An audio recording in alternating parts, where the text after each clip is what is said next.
Qui est le père de Caïn? Saviez-vous qu'Adam n'était pas le père de Caïn? Beaucoup de gens pensent à tort que Caïn est le fils d'Adam. Laissez-moi vous dire qui est le vrai père de Caïn. Dieu a créé Adam et Ève et les a placés dans le jardin d'Éden. Dans le jardin d'Éden, il y avait deux arbres au milieu du jardin.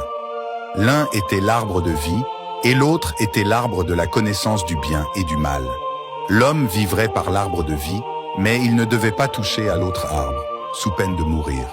Mais l'homme a quand même pris de l'autre arbre, et à ce moment-là, la mort est entrée en lui par le péché, et il était dorénavant séparé de Dieu. Mais saviez-vous que ces deux arbres n'étaient pas vraiment des arbres comme nous connaissons? Cela signifie de vrais arbres avec des feuilles, des branches et des racines. Or cet arbre qui était la source de la vie, c'était Jésus. Dans Jean chapitre 6 à 8, Jésus se présente lui-même comme la source de la vie éternelle. Il s'est appelé le pain du ciel.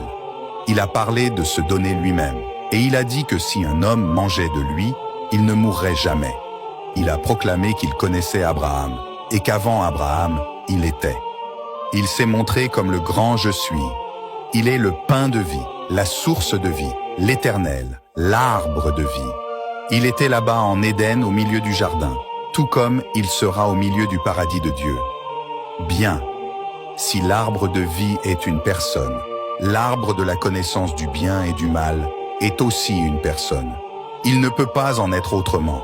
Ainsi, le juste et le malin se trouvaient là, côte à côte au milieu du jardin d'Éden. Ézéchiel 28, verset 13, a dit « Toi, Satan, tu étais en Éden, le jardin de Dieu. » D'après les textes, nous comprenons que le serpent n'avait effectivement pas sa forme actuelle. Avant que Dieu n'ait maudit le serpent, cet animal était une créature se tenant debout, à la verticale. De tous les animaux, c'est lui qui ressemblait le plus à l'être humain. Il avait en particulier la capacité de converser.